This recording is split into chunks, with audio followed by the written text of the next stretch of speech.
હમણાં 2025માં જાન્યુઆરીમાં લેટર આવ્યો. ક્યાંથી? HMRCમાંથી, અહીંની, રાઈટ. અહીંયા HMRCમાં લેટર આવ્યો, રાઈટ, કે તમે છે ને તમારું કે એકાઉન્ટ ક્યાં છે? ઇન્ડિયામાં. તમારી મિલકત છે ઇન્ડિયામાં, તો તમે ડિક્લેર નથી કરી, તો ડિક્લેર કરો. અને એનું આખું એને ફોર્મ ભરવાનું ઓનલાઈન કીધું. એ આખું તમે ફોર્મ ભરીને મોકલો. મતલબ એવું નથી કે બ્રિટિશ પાસપોર્ટ હોય એ જ એનઆરઆઈ હોઈ શકે, રાઈટ. એનઆરઆઈ ઇન્ડિયન પાસપોર્ટવાળા પણ હોઈ શકે. એટલે કારણ કે જે ઇન્ડિયન પાસપોર્ટ હોય અને તમે બહાર રહેતા હોય એટલે 182 દિવસથી વધારે તમે કોઈ પણ કન્ટ્રીમાં બહાર રહ્યો એટલે તમે એનઆરઆઈ થઈ જાઓ. 25 લાખ એટલે ત્યાંના 25 લાખ ઇન્ડિયાના. એ પૈસા એને અહીંથી જ ટ્રાન્સફર કરીને કાયદેસર, લીગલી કાયદેસર એના એકાઉન્ટમાં મૂક્યા.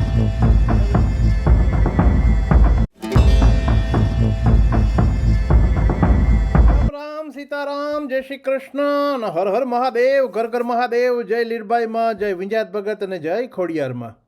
તો કેમ મિત્રો? અમારે તો લીલા લેર છે. જુઓ પાછળ લીલા લેર છે ને. અમારે આ વેલ્સની અંદર તો લીલા લેર જ હોય ઓલવેજ, લગભગ.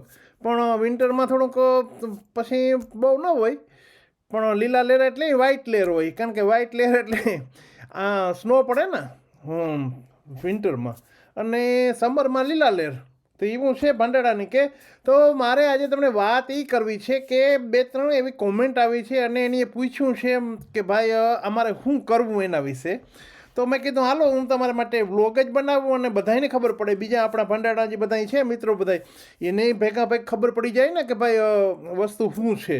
પણ હેલ્પફુલ તમને પણ થાય, કદાચ કોઈને ઘણાને થાય એમ. હવે એક બેનને કીધું છે કે એ 11 વર્ષથી ઇન્ડિયામાં છે, એટલે અહીંથી ગયા છે, એટલે યુકેમાં મૂળ એનો બ્રિટિશ પાસપોર્ટ છે, એના મધરનો પણ બ્રિટિશ પાસપોર્ટ છે, અને એ અહીંયાથી 11 વર્ષ થઈ ગયા નહીં ઇન્ડિયા વયા ગયા છે. હવે ઇન્ડિયા વયા ગયા પછી ત્યાં છે ને, કારણ કે એના મધરને બહુ અહીંયા ફાવતું નથી, એટલે એ અહીંયા નથી રહેવું એમ. ઘણા માણસો એવા હોય એટલે. ને એની તો કે ત્યાં સવાઈવ કેવી રીતે થાય? તો કે સવાઈવ એટલે કે શું ખાઈ પીએ ત્યાં 11 વર્ષથી છે, તો ત્યાં કંઈ કામ તો કરતા નથી.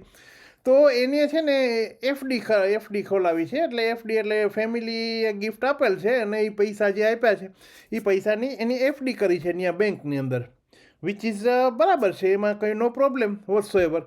તો એ એફડી કરી છે, અને પાછું એનું એ ટેક્સ રિટર્ન પણ કરે છે. કારણ કે તમે હવે એનઆરઆઈ તો નથી, એટલે નોન રેસિડેન્ટ ઇન્ડિયન તો છે નહીં, એટલે તમારે ટેક્સ ત્યાંનો ભરવો પડે ને ટેક્સ બતાવવો પડે ને.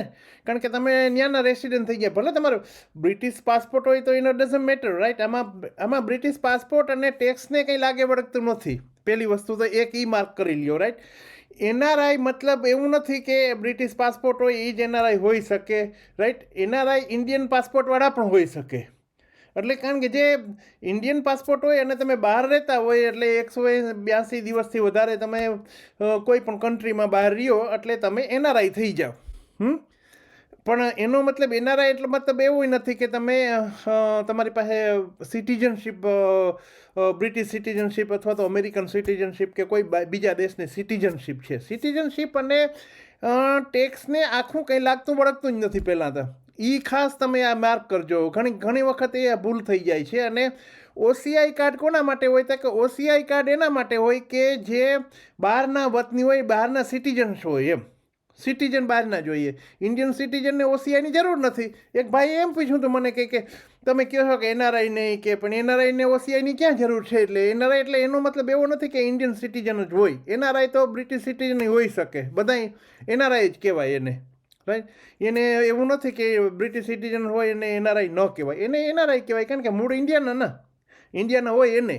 બધાયના નહીં, બધાયને ન કહેવાય, રાઈટ. પણ નોન રેસિડેન્ટ ઇન્ડિયન એટલે કે ઇન્ડિયામાં નથી રહેતા, કહેવાનો મતલબ. તો હવે આ બેનની વાત આપણે પાછું કરીએ કે બેનને હવે એને ઇન્ડિયામાં જ રહેવું કે અમારે છે ને હવે ત્યાં લગભગ આવવું નથી કે ને ઇન્ડિયામાં રહેવું ને અમારે એ આપણે ટેક્સ તો ભરીએ છીએ અને એ ટેક્સ રિટર્ન કરે એટલે કારણ કે જે આપણે ત્યાં એલાઉન્સ જે છે એલાઉન્સ તો મળે ત્યાં કાયદેસર જે એલાઉન્સ ઇન્ડિયાને મળતો, ઇન્ડિયાના બધાને માણસોને મળતો એવો જ એલાઉન્સ આપણને પણ મળે.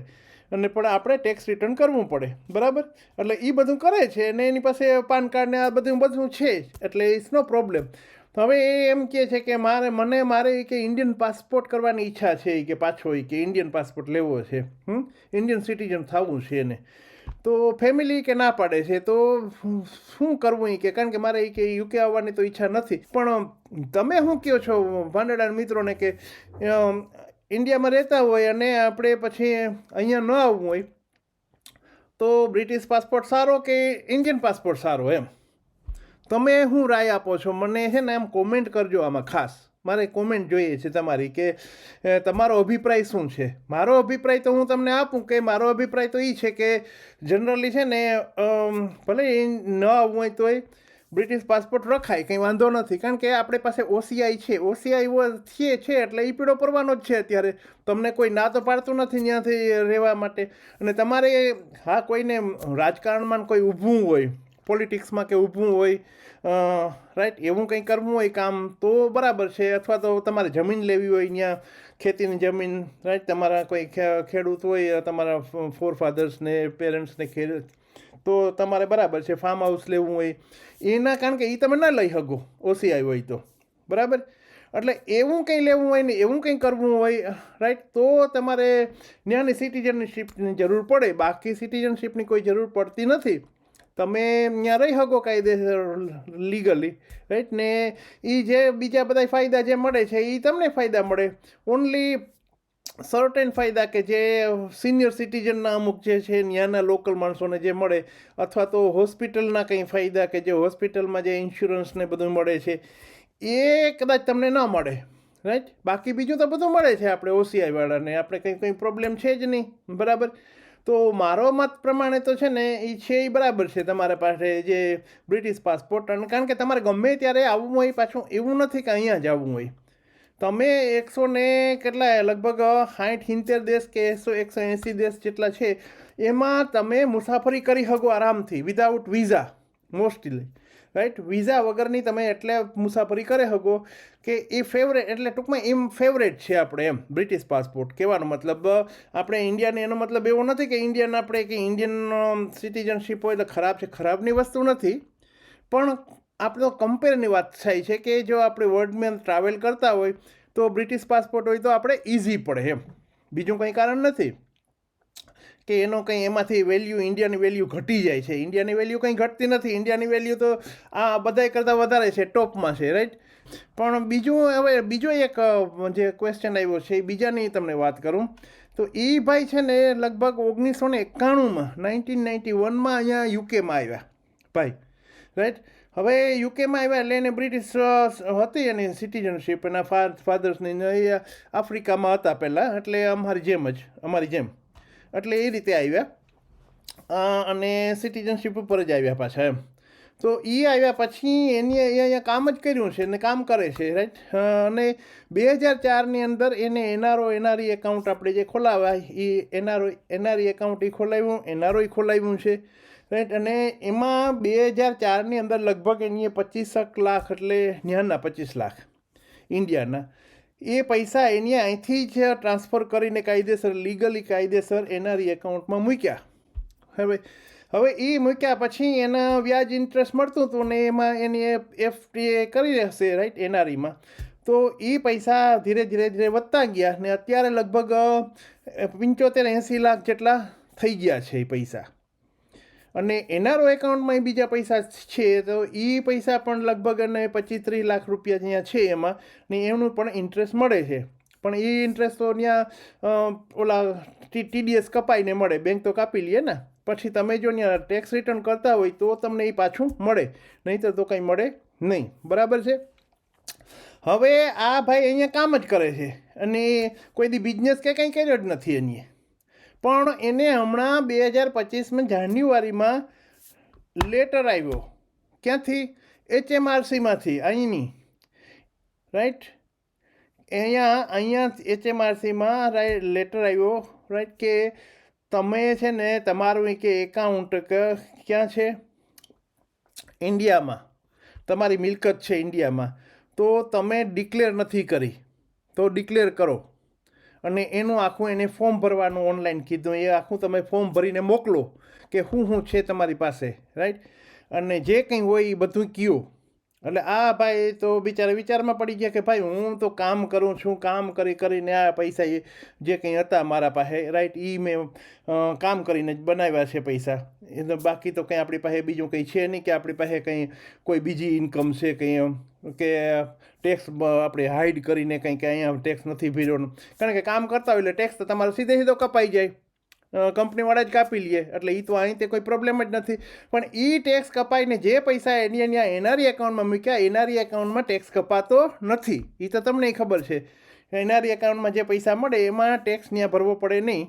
એટલે એ એમને જે વ્યાજ મળે એ ટેક્સ સાથે, એટલે ટૂંકમાં એમાં કાપે નહીં. ટૂંકમાં ઇન્ડિયન ગવર્મેન્ટ કાપતી નથી ટેક્સ. તો એમાં એ છે ને ટેક્સ અહીંયા એને ભરવો પડે બાય લીગલી. કારણ કે આજે નવો કાયદો આવ્યો છે ને એ એના બેઝ ઉપર આવ્યો છે કે તમારે ત્યાં તમારે જો ટેક્સ તમે ન ભરતા હોય એ દેશમાં, તો તમને ટેક્સ સાથે કોઈ પણ ઇન્ટરેસ્ટ મળતું હોય તો એ તમારે અહીંયા બતાવવું પડે, અને બતાવી અને એનો ટેક્સ તમારે ભરવો પડે. તો હવે આ ભાઈએ બધું બહુ વિચાર કરે કે હું ક્યારે આવશે કે મારે ભરવાનું, એટલે આખું ટોટલી આવશે કે પહેલેથી આવીએ કે ક્યારથી આવીએ કે શું આવીએ. તો આના વિશે ભાઈ મને બહુ વધારે કંઈ ખબર છે નહીં અત્યારે, પણ લગભગ 2 વર્ષ કે 3 વર્ષનો લગભગ આવવો જોઈએ.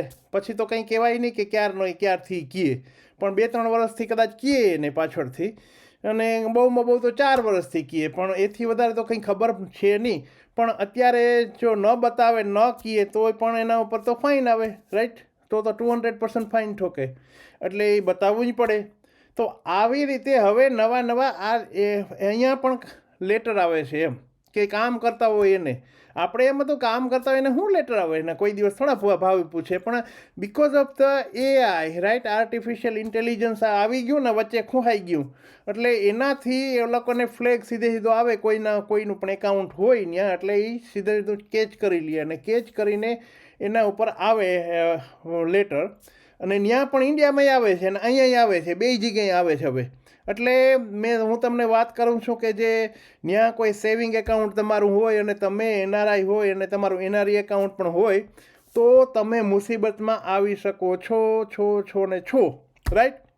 એટલે તમારે ત્યાં સેવિંગ એકાઉન્ટ તમે રાખી શકો નહીં એઝ એ એનઆરઆઈ, બરાબર.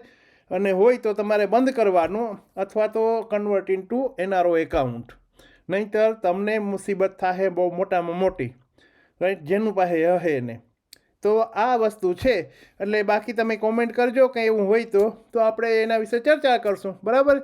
તો જેથી જાણવાનું મળે, તમને મળે ને મને મળે, બરાબર. તો આવજો, બાય ને પાછા નવા બ્લોગમાં કંઈક નવું લઈને આવ્યું. તો હર હર મહાદેવ, ઘર ઘર મહાદેવ, જય લીરબાઈમાં, જય વિંજાત ભગત અને જય ખોડિયારમાં.